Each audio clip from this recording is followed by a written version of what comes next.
بسم اللہ الرحمن الرحیم ومن احسن قولا ممن دعا الى اللہ وعمل صالحا وقال اننی من المسلمین۔ إن الحمد لله نحمده ونستعينه ونؤمن به ونتوكل عليه ونعوذ بالله من شرور أنفسنا ومن سيئات أعمالنا، من يهده الله فلا مضل له ومن يضلله فلا هادي له، وأشهد أن لا إله إلا الله وحده لا شريك له، وأشهد أن محمدا عبده ورسوله. أما بعد، أعوذ بالله السميع العليم من الشيطان الرجيم. بسم الله الرحمن الرحيم. يا أيها الذين آمنوا اتقوا الله حق تقاته ولا تموتن إلا وأنتم مسلمون. يا أيها الناس اتقوا ربكم الذي خلقكم من نفس واحدة وخلق منها زوجها وبث منهما رجالا كثيرا ونساء، واتقوا الله الذي تساءلون به والأرحام إن الله كان عليكم رقيبا. يا أيها الذين آمنوا اتقوا الله وقولوا قولا سديدا يصلح لكم أعمالكم ويغفر لكم ذنوبكم ومن يطع الله ورسوله فقد فاز فوزا عظيما. قال الله تعالى: ما آتاكم الرسول فخذوه وما نهاكم عنه فانتهوا. تمام قسم کی تعریف، بڑائی، کبریائی اللہ عز و جل کے لیے ہے، جو ہمارا خالق اور مالک ہے، معبود حقیقی ہے، رازق ہے، رحمان و رحیم ہے، مالک الملک ہے۔ اسماء حسنی اور صفات علا اسی کے لیے ہیں، اس کا کوئی شریک نہیں ہے، نہ اس کی ربوبیت میں، نہ اس کی الوہیت میں، نہ اس کے اسماء اور صفات میں۔ سبحان اللہ و بحمدہ، سبحان اللہ العظیم۔ اس کے بعد صلاۃ و سلام ہو بے انتہا اللہ کے آخری نبی حبیب محمد الرسول اللہ صلی اللہ علیہ وسلم کی ذات گرامی پر، کہ جن کو رب تعالیٰ نے ہمارے لیے اسوہ حسنہ رحمۃ للعالمین خاتم الانبیاء بنا کر مبعوث فرمایا۔ اللہم صلی علی محمد وعلی آل محمد کما صلیت علی ابراہیم وعلی آل ابراہیم انک حمید مجید۔ اللہم بارک علی محمد وعلی آل محمد کما بارکت علی ابراہیم وعلی آل ابراہیم انک حمید مجید۔ اس حمد و صلاۃ کے بعد کیا صلاۃ التسبیح پڑھنا صحیح ہے؟ کیا صلاۃ التسبیح ثابت ہے یا نہیں ہے؟ اس سلسلے میں آج کا درس ہونے جا رہا ہے، جو ابھی آپ کی خدمت میں پیش کیا جا رہا ہے، کہ بہت سارے لوگ صلاۃ التسبیح پڑھتے ہیں، بہت سارے لوگ نہیں بھی پڑھتے ہیں۔ تو اس سلسلے میں جو حدیث آئی ہے، محدثین نے اس کے بارے میں کیا بیان فرمایا، اس حدیث کی صحت ہے یا نہیں ہے، پھر اس نماز کے پڑھنے کا، کیا یہ نماز اللہ کے نبی صلی اللہ علیہ وسلم سے ثابت ہے یا نہیں ہے؟ ثابت ہو تو ہم اس کو ضرور پڑھیں گے، ثابت نہ ہو تو پھر پڑھنا نہیں چاہیے۔ تو صلاۃ التسبیح کے متعلق انشاءاللہ آج کا ایک خصوصی درس آپ کی خدمت میں پیش کیا جا رہا ہے۔ صلاۃ التسبیح کے متعلق جو حدیث آئی ہے، عبداللہ بن عباس رضی اللہ تعالیٰ عنہما سے وہ روایت ہے، وہ حدیث سن لیجئے۔ روی عن ابن عباس رضی اللہ عنہما قال قال رسول اللہ صلی اللہ علیہ وسلم لعباس ابن عبد المطلب: یا عباس، یا عما، الا اعطیک، الا امنحک، الا احبوک، الا افعل بک 10 خصال اذا انت فعلت ذلك غفر الله لك ذنبك اوله واخره وقديمه وحديثه وخطأه وعمده وصغيره وكبيره وسره وعلانيته 10 خصال: أن تصلي 4 ركعات تقرأ في كل ركعة بفاتحة الكتاب والسورة، فإذا فرغت من القراءة في أول ركعة فقل وأنت قائم: سبحان الله والحمد لله ولا إله إلا الله والله أكبر 15 مرة، ثم تركع فتقولها وأنت راكع 10، ثم ترفع رأسك من الركوع فتقولها 10، ثم تهوي ساجدا وتقولها وأنت ساجد 10 ثم ترفع رأسك من السجود فتقولها 10 ثم تسجد فتقولها 10 ثم ترفع رأسك من السجود فتقولها 10 فذلك 75 في كل ركعة تفعل ذلك في 4 ركعات في 4 ركعات وإن استطعت أن تصليها في كل يوم مرة فافعل فإن لم تستطع ففي كل جمعة مرة فإن لم تفعل ففي كل شهر مرة فإن لم تفعل ففي كل سنة مرة فإن لم تفعل ففي عمرك مرة. الحديث رواه أبو داود وابن ماجه وابن خزیمہ فی صحیح.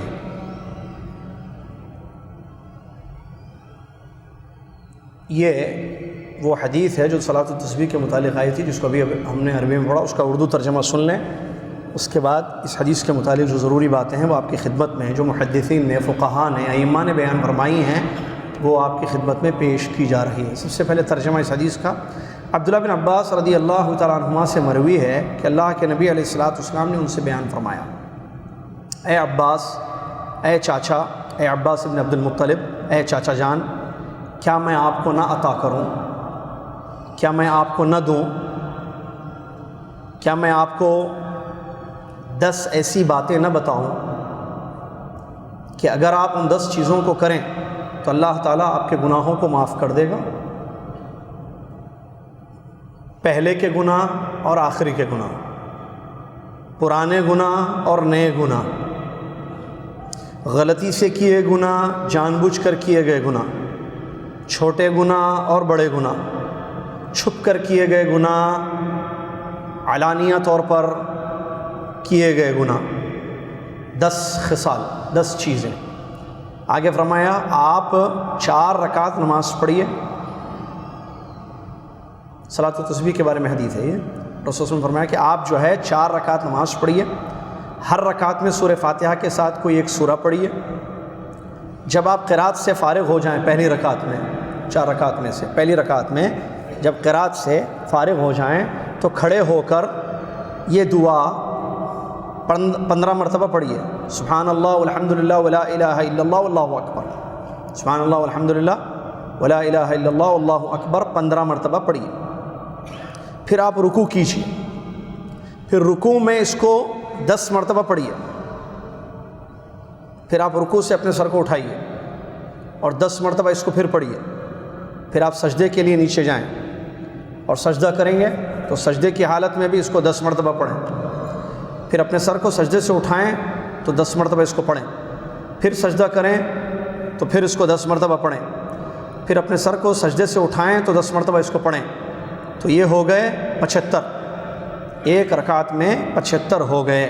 رسول نے فرمایا اسی طرح آپ 4 رکعتوں میں کیجیے. اور اگر آپ اس نماز کو روزانہ 1 مرتبہ پڑھ سکتے ہیں تو ضرور پڑھیے. لیکن اگر نہیں پڑھ سکتے ہیں تو ہفتے میں 1 دن ضرور پڑھیے. اگر ہفتے میں بھی نہیں پڑھ سکتے ہیں تو مہینے میں 1 مرتبہ ضرور پڑھیے. اگر آپ مہینے میں بھی نہیں پڑھ سکتے ہیں تو سال میں 1 مرتبہ ضرور پڑھیے. اگر آپ سال میں بھی نہیں پڑھ سکتے ہیں تو زندگی میں 1 مرتبہ ضرور پڑھیے. مختلف روایتیں ہیں، ترمذی وغیرہ میں بھی آئی ہیں. یہ روایت جو ہے بھی آپ کے سامنے پیش کی گئی. حدیث ختم ہو گئی. اس حدیث کو امام ابو داود نے اپنی سنن میں، امام ابن ماجہ نے بھی اپنی سنن میں، امام ابن خزیمہ نے اپنی صحیح کتاب میں نقل فرمایا ہے.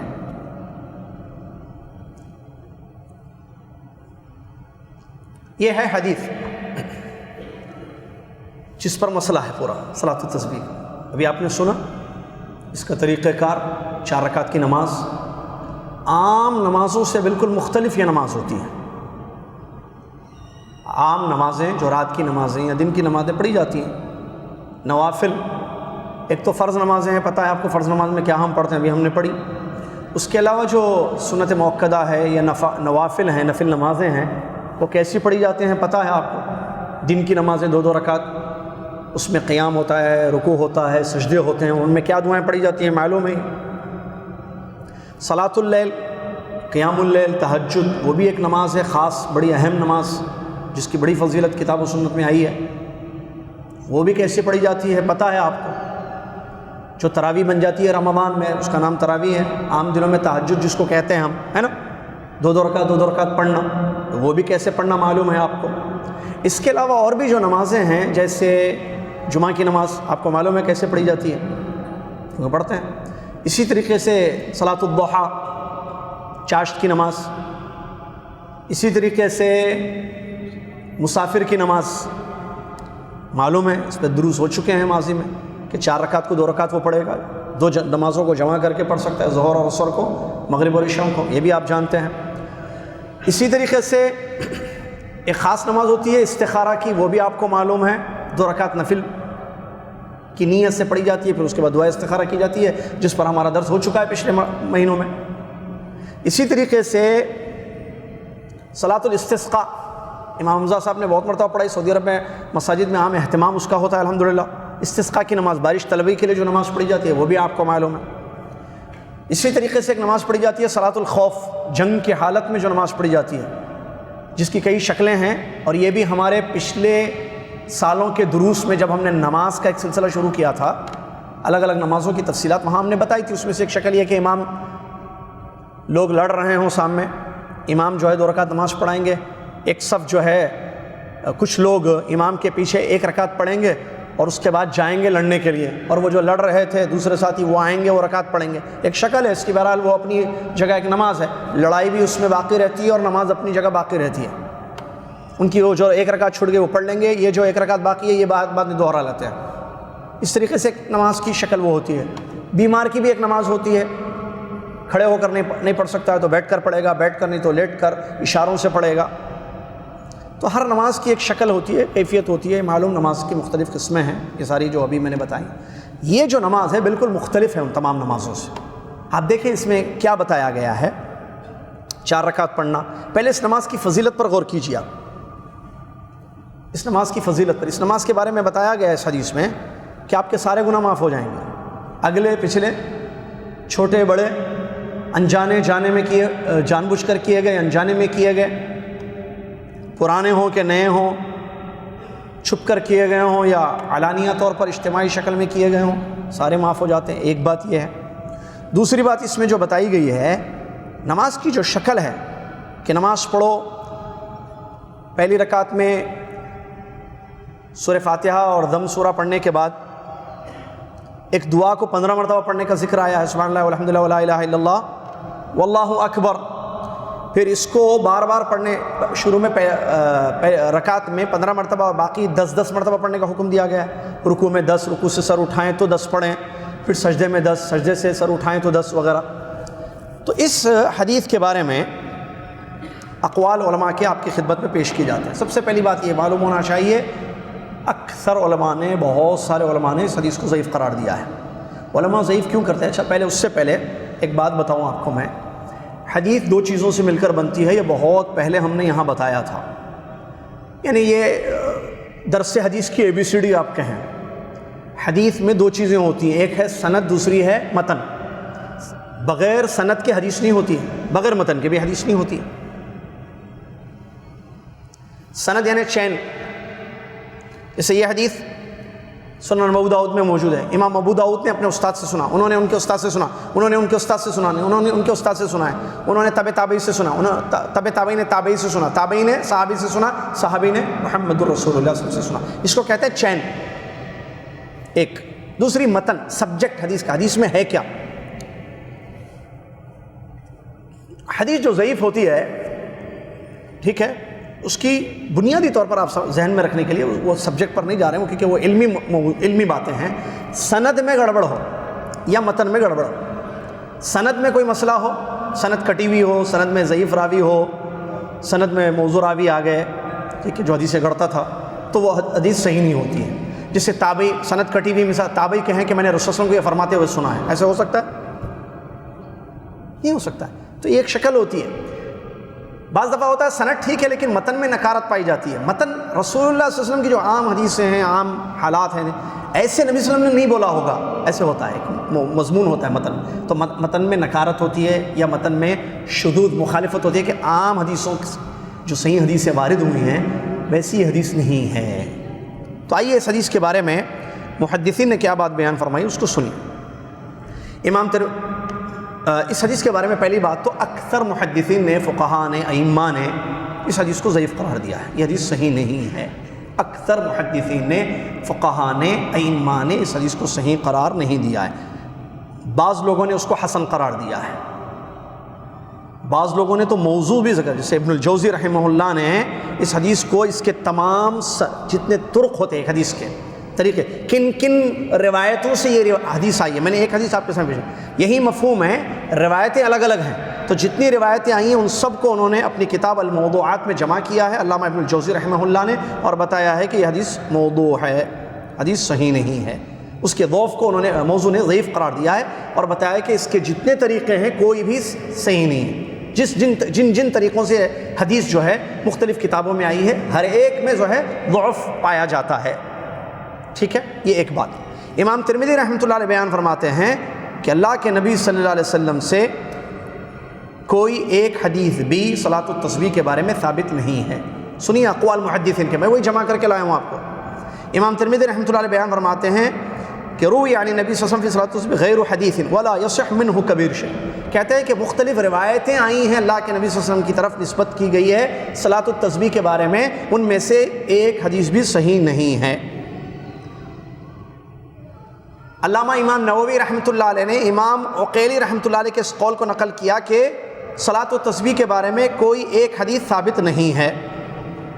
علامہ سیوطی رحمۃ اللہ نے حافظ ابن حجر رحمۃ اللہ علیہ کے اس قول کو نقل کیا اپنی کتاب میں، کہتے ہیں والحق، صحیح بات تو یہ ہے ان طرقہ کلھا ضعیفہ، اس حدیث کے جتنے طریق ہیں، جتنے روایتیں ہیں اس حدیث کی، وہ ساری ضعیف ہیں، کوئی ایک بھی صحیح نہیں ہے۔ اس کے علاوہ شیخ الاسلام ابن تیمیہ رحمۃ اللہ علیہ، امام شافعی رحمۃ اللہ علیہ، امام ابو حنیفہ رحمۃ اللہ علیہ، ان سب نے بھی اس حدیث کو صحیح قرار نہیں دیا ہے۔ امام احمد رحمۃ اللہ علیہ نے بھی بیان فرمایا کہ لا یصح، یہ حدیث صحیح نہیں ہے۔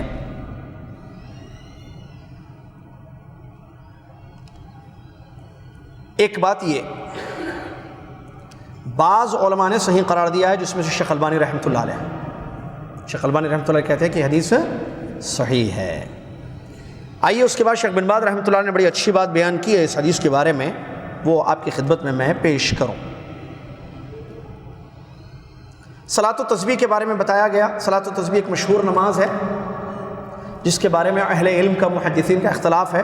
اکثر محدثین نے اس کو ضعیف قرار دیا ہے، صحیح قرار نہیں دیا ہے، اور بتایا ہے کہ روایت شاذ ہے، صحیح حدیث کے مخالف ہے، کیونکہ اللہ کے نبی صلی اللہ علیہ وسلم کا جو عمل صحیح حدیثوں سے ثابت ہے اس میں اختلاف ہے۔ عام طور پر جو اللہ نبی صلی اللہ علیہ وسلم کا عمل صبح کی نمازوں، دن کی نفل نمازوں کے متعلق یا رات کی نفل نمازوں کے تہجد کے متعلق جو حدیثیں آئی ہیں، ان حدیثوں سے بالکل مختلف ہے یہ حدیث جو صلاۃ التسبیح کے متعلق آئی ہے۔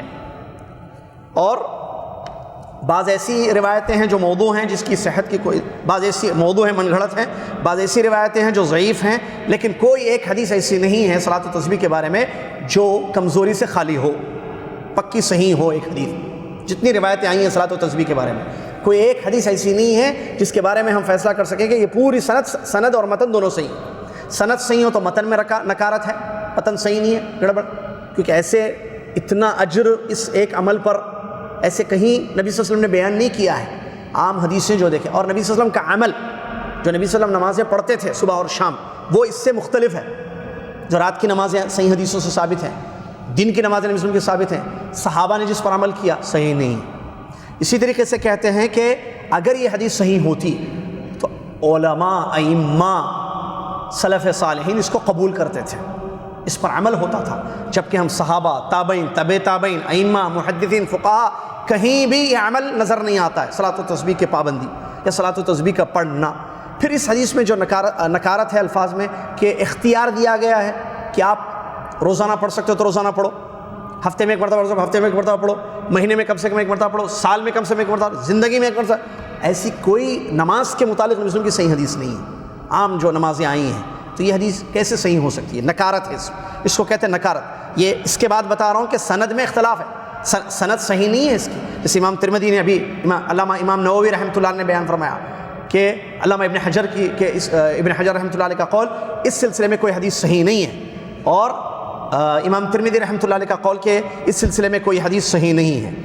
شیخ بن باز رحمۃ اللہ علیہ بیان فرماتے ہیں کہ اللہ کے نبی صلی اللہ علیہ وسلم سے جو صحیحین میں، بخاری میں، حدیث مسلم میں، یا اس کے علاوہ جو کتب احادیث میں صحیح ثقہ راویوں سے جو حدیثیں روایتیں ثابت ہیں، ان میں جو ہے کوئی ایسی نماز ہمیں نظر نہیں آتی ہے جو اس قسم کی نماز ہو، بلکہ وہ بالکل مختلف. نبی صلی اللہ علیہ وسلم کا قیام لمبا ہمیں ملتا ہے، قیام آپ لمبا کرتے تھے. جیسے کہ بخاری مسلم میں تہجد کی نماز کے متعلق نبی صلی اللہ علیہ وسلم کے ام المومنین عائشہ رضی اللہ عنہا بیان فرمایا کہ نبی صلی اللہ علیہ وسلم 8 رکعت پڑھتے تھے، 2 رکعت. ان کی خوبصورتی کے بارے میں، ان کے طول کے لمبی کتنی پڑھتے تھے مت پوچھو. آپ قیام کرتے تھے، لمبا قیام کرتے تھے، رکوع کرتے تھے، لمبا رکوع کرتے تھے، سجدہ کرتے تھے، لمبا سجدہ کرتے تھے. لمبی آپ نے نماز پڑھی ہے، بلکہ یہاں تک صحیح حدیثوں سے ثابت ہے کہ تہجد کی نماز، تراویح کی نماز نبی صلی اللہ علیہ وسلم نے اتنی لمبی پڑھی کہ صحابہ کو ڈر ہو گیا کہ ہم کو سحری کرنے کا وقت ملے گا کہ نہیں ملے گا، ہے نا یہ بھی.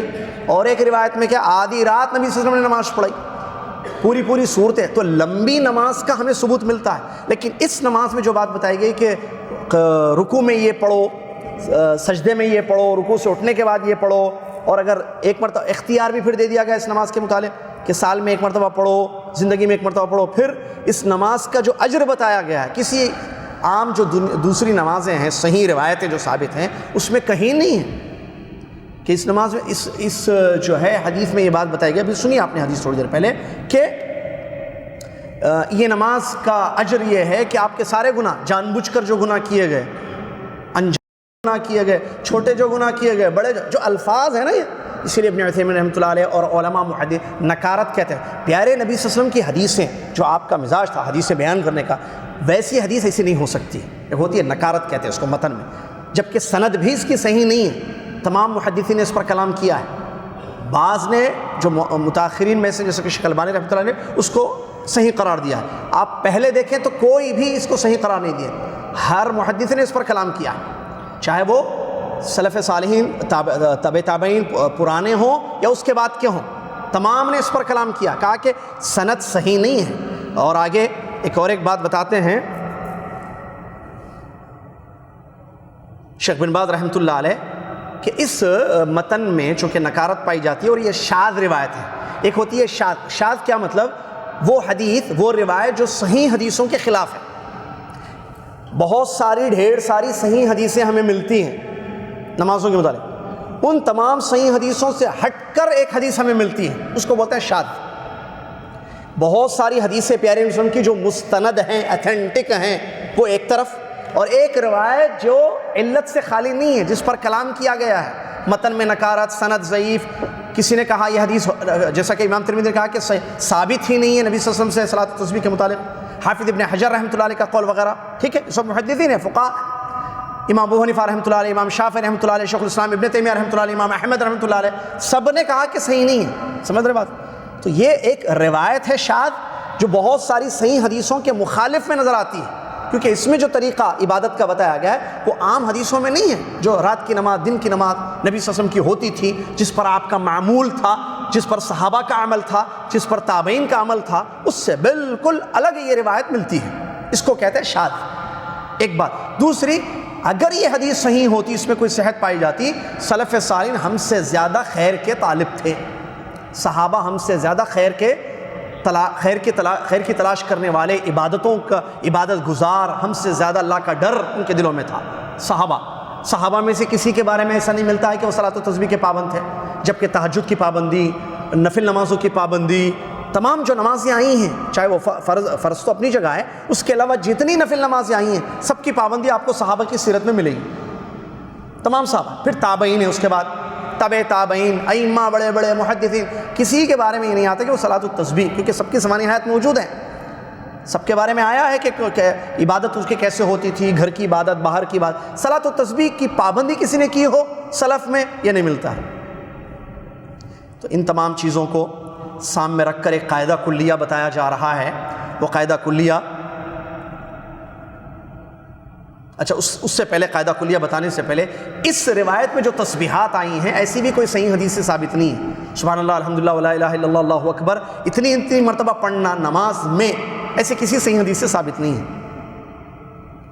اس کے بعد اگر جب حدیثیں مختلف ہوں، کسی مسئلے میں روایتیں الگ الگ ہوں، تو اس کا جو طریقہ کار کیا ہوتا ہے، اگر صحیح حدیث ہو الگ ہو، ٹھیک ہے، صحیح اتھینٹک روایت آئی ہے لیکن الفاظ الگ الگ ہمیں ملتے ہیں، ٹھیک ہے، تو اس کا طریقہ کار کیا ہوتا ہے کہ اس کو جمع کیا جاتا ہے اگر جمع کرنا ممکن ہو۔ ایک قاعدہ ہے، حدیثیں جب مختلف ہوں، صحیح حدیثیں ہیں لیکن مختلف ہیں، کسی مسئلے میں کسی ٹاپک سے ریلیٹڈ صحیح حدیثیں الگ الگ آئی ہیں، تو محدثین نے جو اصول بیان کیا ہے وہ طریقہ یہ ہے کہ ان کو جمع کیا جائے گا۔ کیا کیا جائے گا حدیثوں کو؟ کیونکہ سب صحیح، ایک بخاری میں، ایک مسلم میں، ایک ابو داؤد میں صحیح سند سے، تو حدیثوں کو جمع کیا جائے گا، جمع کر کے ان پر عمل ہوگا اگر جمع ہو سکتا ہے۔ اگر جمع ناممکن ہو تو یہ دیکھا جائے گا کہ تاریخ کیا ہے حدیثوں کی، یہ حدیث کب آئی ہے، یہ حدیث رسول صلی اللہ علیہ وسلم یہ حدیث کب بیان فرمائی ہے، یہ حدیث کب بیان فرمائی۔ اگر جمع ممکن نہ ہو روایتوں کو، جو صحیح روایتیں جو ضعیف نہیں ہیں، جس میں کمزوری یا علت کسی قسم کی نہیں پائی جاتی ہے حدیث میں، تو ان کو جمع کیا جائے گا، جمع کر کے سب پر عمل ہوگا، ٹھیک ہے۔ اگر جمع ممکن نہ ہو تو پھر تاریخ دیکھی جائے گی، وقت دیکھا جائے گا کہ نبی صلی اللہ علیہ وسلم نے یہ حدیث کب بیان فرمائی، یہ حدیث کب بیان فرمائی۔ تو جب ہمیں دو روایتیں الگ ملے، صحیح تاریخ پتہ چل جائے، تو بعد والی روایت ناسخ ہوگی، پہلی والی روایت منسوخ ہوگی۔ سمجھ میں آئی بات؟ کیا مطلب ناسخ؟ کینسل۔ جیسے کینسلیشن ایک چیپٹر ہے دین میں، رسول صلی اللہ علیہ وسلم نے پہلے اجازت دی تھی کیا؟ قبرستان کی زیارت سے منع کیا تھا نبی صلی اللہ علیہ وسلم نے، پہلے نبی صلی اللہ علیہ وسلم نے قبرستان کی زیارت سے امت کو منع کیا تھا، بعد میں کیا کیا؟ اجازت دی۔ تو یہ بعد کی اجازت یہ ناسخ، پہلے منسوخ۔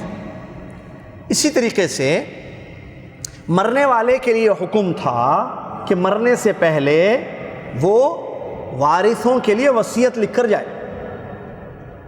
مرنے والا مرنے سے پہلے وارث کے لیے، بیٹے کو اتنا، بیٹی کو اتنا، یہ تھا پہلے آرڈر، بعد میں کینسل ہوا۔ اللہ تبارک و تعالیٰ نے سب کے حصے بانٹ دیے۔ نبی صلی اللہ علیہ وسلم نے فرمایا لا وصیت لوارث، اب وارث کے لیے کوئی وصیت نہیں ہے، وارث کے لیے کوئی وصیت نہیں ہے۔ تو یہ اس کو بولتے ہیں کینسلیشن۔ تو جب صحیح حدیثیں مختلف ہمیں نظر آئیں، پہلی شکل کیا کرتے ہیں؟ یہ اصول ہے، فائدے کی بات ہے، یاد رکھیں گے تو بہت فائدہ، جمع کریں گے اگر ممکن ہو جمع ہونا، کہ یہ بھی ہے یہ بھی ہے۔ جیسے میں آپ کو مثال بتاتا ہوں، مثال چاہیے نا تاکہ ایک بات سمجھ۔ اللہ کے نبی صلی اللہ علیہ وسلم سے سوالات کیے گئے، سب سے اچھا اسلام کیا ہے؟ آپ نے فرمایا کھانا کھلانا، ہے حدیث صحیح؟ پھر سوال کیا گیا سب سے اچھا عمل کیا ہے؟ آپ نے کہا ماں باپ کے ساتھ اچھا سلوک کرنا۔ اور ایک حدیث میں دیکھا سب سے اچھا عمل کیا ہے؟ تو نبی صلی اللہ علیہ وسلم نے فرمایا کہ سلام عام کرنا۔ کیا کرنا؟ سلام عام کرنا۔ کہیں آپ سے پوچھا گیا کہ سب سے بڑی نیکی کیا ہے؟ آپ نے فرمایا ایمان باللہ، اللہ پر ایمان لانا۔ اس کے بعد کیا؟ آپ نے فرمایا ماں باپ کی خدمت کرنا، ماں باپ کا حق ادا کرنا۔ اور ایک صحیح حدیث میں ہے سب سے اچھا عمل کیا ہے؟ آپ نے فرمایا کھانا کھلاؤ لوگوں کو۔ یہ بھی صحیح حدیث، یہ بھی صحیح حدیث۔ اب یہ اچھا عمل یا یہ اچھا عمل، اختلاف دکھ رہا ہے نا دونوں میں، کیا کریں گے؟ کیا بولیں گے؟ ایسے تو نہیں ہو سکتا دونوں بھی صحیح۔ جمع کیا گیا اس کو، علماء نے اس کو جمع کیا، کہا نبی صلی اللہ علیہ وسلم نے حالات کے حساب سے بیان کیا ہے۔ جب ضرورت تھی کھانا کھلانے کی، حالانکہ دیکھیں کھانا کھلانا وہ بھی نیکی ہے، سلام عام کرنا وہ بھی نیکی ہے، اور ماں باپ کی حقوق ادا کرنا، ان کے ساتھ اچھا سلوک کرنا یہ بھی نیکی ہے، سب نیکیاں ہیں۔ لیکن یہاں ایک روایت میں اس کو سب سے اچھی نیکی آپ بتا رہے ہیں، ایک روایت میں اس کو سب سے اچھی نیکی بتائیں، تو اس کو جمع کیا علماء نے۔ کیا فرمایا کہ حدیثیں یہ بھی بخاری میں ہے وہ بھی بخاری میں ہے، چلو بھائی ضعیف حدیث ہے تو چھوڑ دیں گے نا بھائی، صحیح حدیث ہے، اتھینٹک روایتیں ہیں، کیا کریں گے؟ جمع کریں گے۔ جمع کی شکل کیا ہے بتایا؟ نبی صلی اللہ علیہ وسلم نے حالات کے اعتبار سے اور اشخاص کے اعتبار سے الگ الگ باتیں بیان فرمائی۔ حالات کے اعتبار سے، حالات ایسی تھی کہ لوگوں کو کھانے کی ضرورت تھی، لوگوں کے پیٹ کا مسئلہ تھا، تو وہاں نبی صلی اللہ علیہ وسلم نے کھانے پر ابھارا، کہا سب سے اچھی نیکی ہے یہ کہ کھانا کھلاؤ۔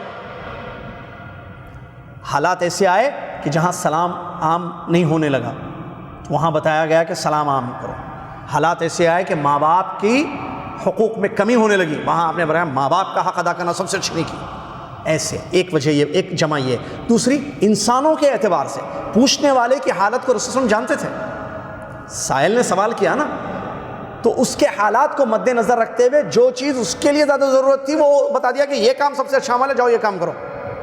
سمجھ میں آ رہا؟ تو اس طریقے سے حدیثوں کو جمع کیا جاتا ہے اگر جمع کرنا ممکن ہو. ایک, اگر جمع کرنا ممکن نہ ہو تو دوسری شکل یہ, جمع بعض دفعہ نہیں ہو سکتا جمع, تو یہ دیکھی جائے گی کہ یہ حدیث کب ہے, یہ حدیث کب ہے. راوی جو روایت کا تاریخ, وقت دیکھا جاتا ہے, پہلے بولے رسول اللہ یا بعد میں بولے, آپ نے پہلے فرمایا یا بعد میں فرمایا. تو جو بعد والی روایت ہوگی پتہ چل گیا وقت کا, اور یہ ضروری نہیں ہے کہ پتہ چلے, ہاں پتہ چل گیا وقت کا, معلوم ہو گیا کہ یہ حدیث پہلے ہے, یہ حدیث بعد میں بتائی گئی, یہ شروع اسلام میں, یہ آخر اسلام میں ہے. تو جو بعد والی حدیث ہے وہ ناسخ ہوگی, وہ صحیح ہوگی, پہلی والی حدیث منسوخ, کینسل, اگر یہ ممکن ہو تو. کب ہوگا یہ ممکن؟ جب وقت کا پتہ چلے کہ حدیث کب بیان کی گئی. اگر ایسا مسئلہ ہو جائے, تھرڈ, فرسٹ کیا, جمع, سیکنڈ کینسلیشن, وقت پتہ ہو تو, وہ بھی نہ ہو تو ترجیح, آخری مرحلہ. ترجیح سمجھتے ہیں؟ ایک حدیث کو جو صحیح ہیں دوسری حدیث پر ترجیح دی جائے گی. اس کو چیک کیا جاتا ہے کتنی روایتیں ہیں اس میں, کتنے راویوں سے, کتنے صحابہ سے حدیث روایت ہے.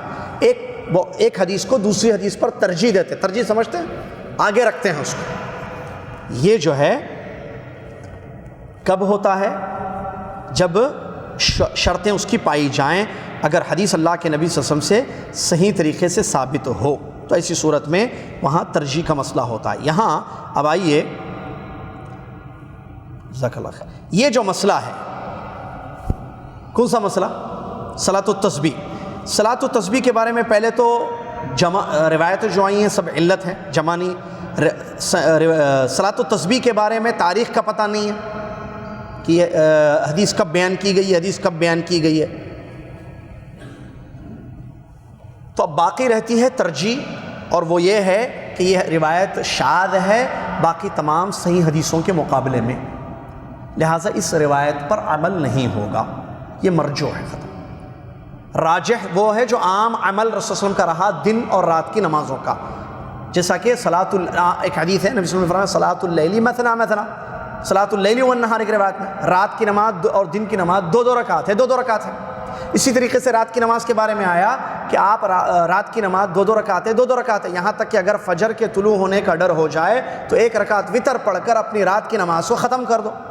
تو عام جو معمول ہے, جو صحیح حدیثیں آئی ہیں جس میں تسبیحات اور اذکار کا ذکر ہے, ان کو ترجیح دی جائے گی اس روایت پر جو صلاۃ التسبیح کے متعلق ہے, جس میں 4 رکعت کو اکٹھی پڑھنے کا اور اس میں تسبیحات کی زیادتی ہے اور ایک الگ طریقے سے پڑھنے کا حکم دیا گیا جو عام روایتوں میں نہیں ملتا ہم کو. تو یہ شاذ ہو گئی, یہ حدیث مخالفت کر رہی ہے, لہٰذا ترجیح جو تھرڈ طریقہ ہوتا ہے عمل کا, دوسری صحیح حدیثوں کو اس پر ترجیح دی جائے گی اور اس پر عمل ہوگا. آدمی نفل نمازیں صبح شام پڑھے گا, دو دو رکعت جتنی چاہیں وہ پڑھنا, جیسے رات کی نماز جتنی چاہے دو دو رکعت پڑھے گا, ہر دو رکعت پر اس کو اللہ کے یہاں اجر ملے گا. دن کی نمازیں جتنی چاہیں وہ دو دو پڑھے گا سوائے ممنوع اوقات کے. البتہ صلاۃ التسبیح نہیں پڑھے گا کیونکہ یہ مخالفت ہے, یہ شاذ روایت ہے. یہ ایک بات. دوسری عبادتوں کے متعلق کچھ اصول اور قواعد ہیں. جیسے یہ نماز ایک عبادت ہے نا, تو عبادتوں کے متعلق کچھ اصول اور قواعد ہیں. نمبر 1, کوئی بھی عبادت ہم شروع نہیں کر سکتے ہیں جب تک کہ اس کی صحیح حدیث سے دلیل نہ ملے. ذہن میں رکھیے, آخری بات کیا ہے کہ کوئی بھی الاصل فی العبادت المنع یا الحظر, ایک قاعدہ کلیہ بتایا گیا ہے کہ عبادتوں کی جڑ, عبادتوں کی اصل یہ ہے کہ آپ کوئی بھی قسم کی عبادت کو سٹارٹ نہیں کر سکتے ہیں. کرنے کے لیے کیا چاہیے؟ دلیل چاہیے. یہ قرآن و حدیث کی روشنی میں ہے قاعدہ.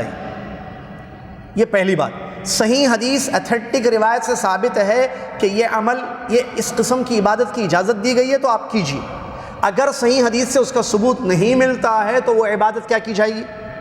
شروع کی جائے گی, وہ عبادت کی جائے گی نہیں. یہ قاعدہ ہے نمبر 1. نمبر 2, اگر حدیث مضطرب ہے، مختلف ہے، جیسے سند میں کلام، متن میں نکارت، تو ایسی صورت میں اس حدیث پر عمل نہیں ہوگا، صحیح حدیثوں پر عمل ہوگا۔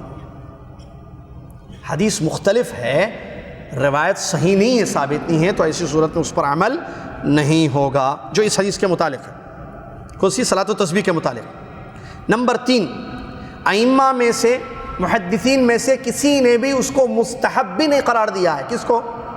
صلاۃ التسبیح کو۔ شیخ الاسلام ابن تیمیہ رحمۃ اللہ علیہ بیان فرماتے ہیں امام احمد رحمۃ اللہ علیہ اور دیگر ائمہ نے اس کو مکروہ قرار دیا ہے کہ نماز نہیں پسند کی گئی ہے صلاۃ التسبیح، اور اس کو مستحب کسی امام نے نہیں قرار دیا ہے۔ آگے کہتے ہیں کہ امام ابو حنیفہ رحمۃ اللہ علیہ، امام مالک رحمۃ اللہ علیہ، امام شافعی رحمۃ اللہ علیہ نے کلی طور پر اس کا انکار کیا ہے کہ یہ حدیث ثابت ہی نہیں ہے۔ چوتھی بات، اگر یہ حدیث مشروع ہوتی، اگر یہ نماز صلاۃ التسبیح مشروع ہوتی، مطلب اجازت ہوتی اسلام میں اس کی، تو ائمہ سے ضرور منقول ہوتی، محدثین، فقہاء۔ میں نے کہا نا شروع میں یہ بات، سلف اتنے گزرے ہیں بھائی، اب دیکھیں رسول اللہ علیہ وسلم سے لے کر ہم تک کے درمیان کتنے ائمہ، کتنے محدثین، کتنے فقہاء گزرے ہیں۔ صحابہ کا طبقہ، تابعین کا طبقہ، تبع تابعین کا، ان کے شاگردوں کا، محدثین کا، ان کے شاگردوں کا، ان کے شاگردوں کا، فقہاء، محدثین، کہیں بھی جو ہے نقلی منقولی نہیں ہے ان سے کہ ان لوگوں نے اس قسم کی کوئی نماز پڑھی ہو۔ روایتیں ہیں وہ سب ضعیف ہونے کی وجہ سے اس پر عمل نہیں ہے ان کا، جبکہ دیگر تمام قسم کی نمازوں پر ان کا عمل ہے۔ کوئی بھی نماز آپ لے لیجیے، آپ استخارہ کے متعلق حدیثیں ہیں یا نہیں ہیں، عمل ہے یا نہیں ہے؟ صحابہ، تابعین، تبع تابعین استخارہ کرتے تھے نہیں کرتے تھے؟ کرتے تھے۔ صلاۃ الاستسقاء کرتے تھے، بیمار ہوتے تو نماز پڑھتے تھے، جمعہ، مسافر، سفر میں جو ہے 4 رکعت کو 2 رکعت پڑھنا، جتنی نمازیں ہیں مختلف قسم کی، چاہے وہ فرض نمازیں ہوں یا نفل نمازیں ہوں، سنت موقدہ ہو یا سنت غیر موقدہ ہو، اس پر عمل رہا ہے سلف میں۔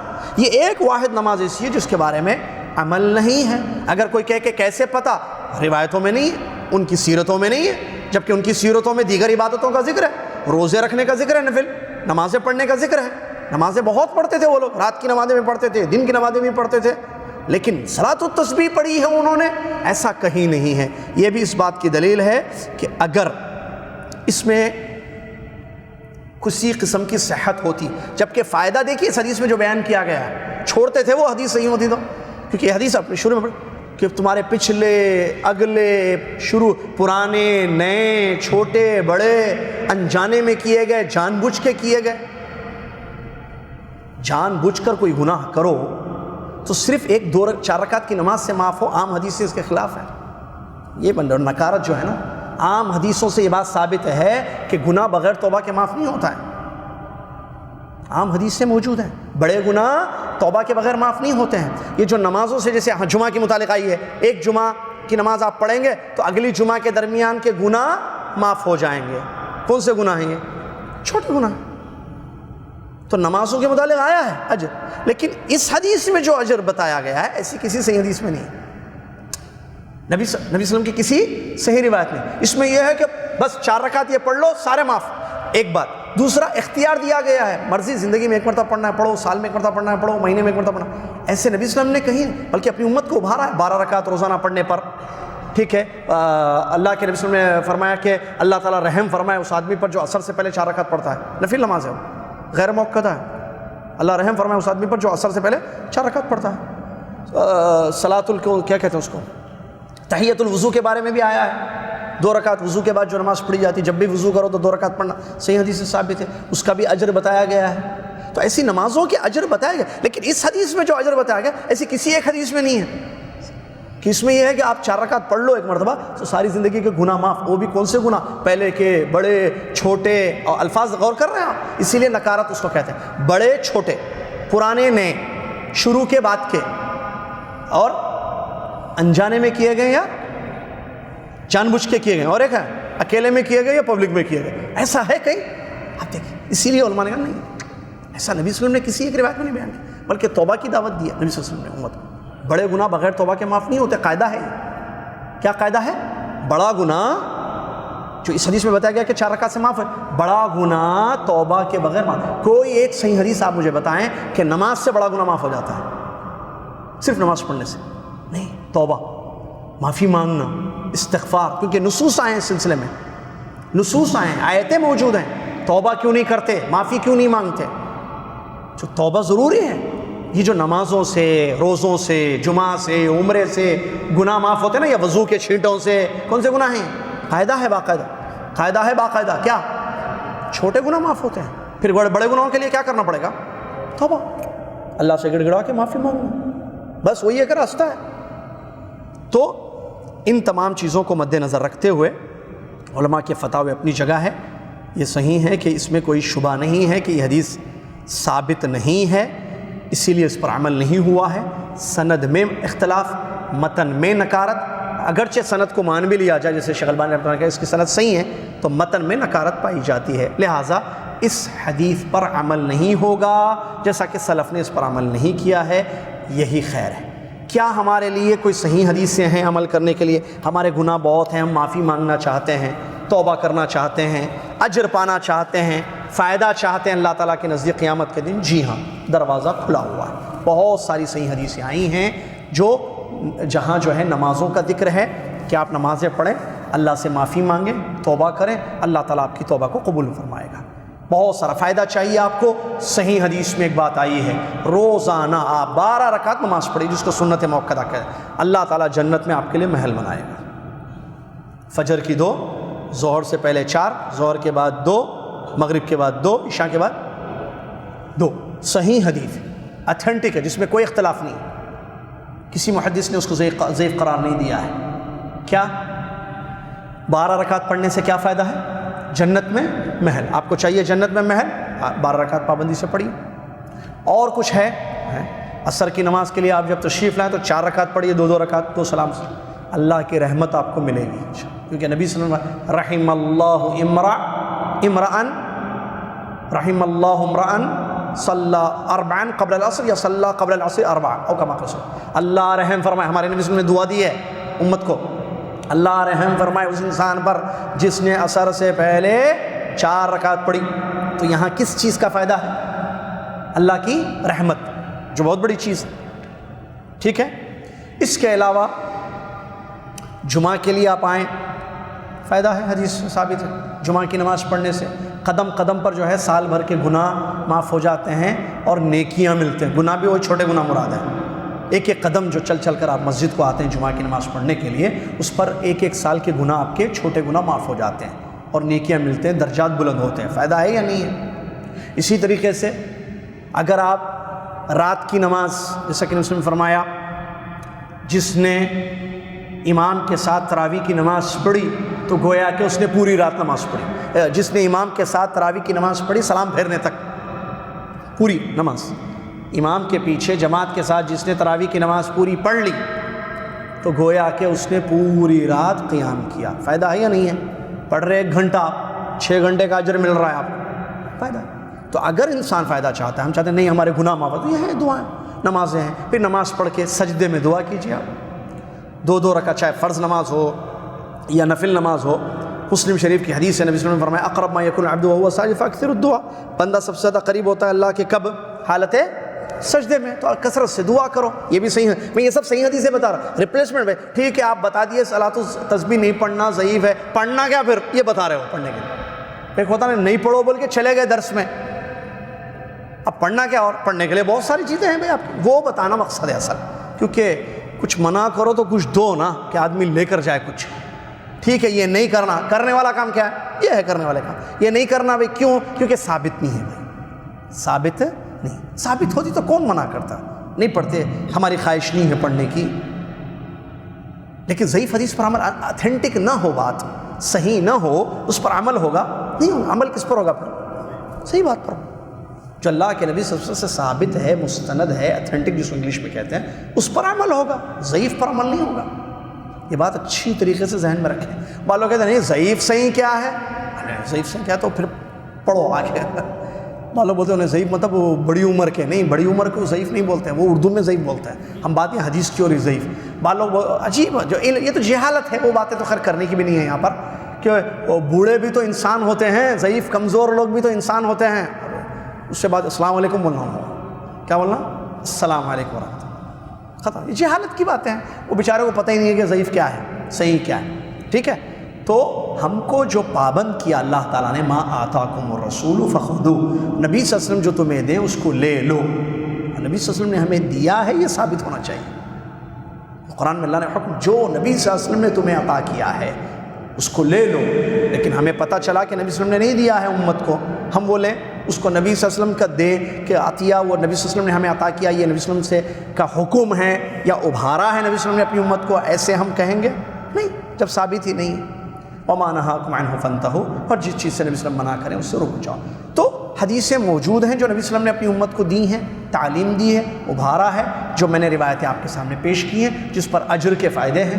کہیں رحمت کا فائدہ، کہیں جنت میں محل کا فائدہ، کہیں پوری رات قیام کرنے کا فائدہ، بہت ہے. اور وہ بھی حدیث تہجد میں کہ اللہ رحم فرمائے اس شوہر پر جو اپنی بیوی کو جگاتا ہے رات کی نماز پڑھنے کے لیے، بیوی نہیں جاگتی ہے تو پانی کے چھینٹے اس پر مارتا ہے. اللہ رحم فرمائے اس بیوی پر، اس عورت پر جو اپنے شوہر کو رات کی نماز کے لیے جگاتی ہے اور وہ نہیں جاگتا ہے تو چھینٹے مارتی ہے اس کے چہرے پر.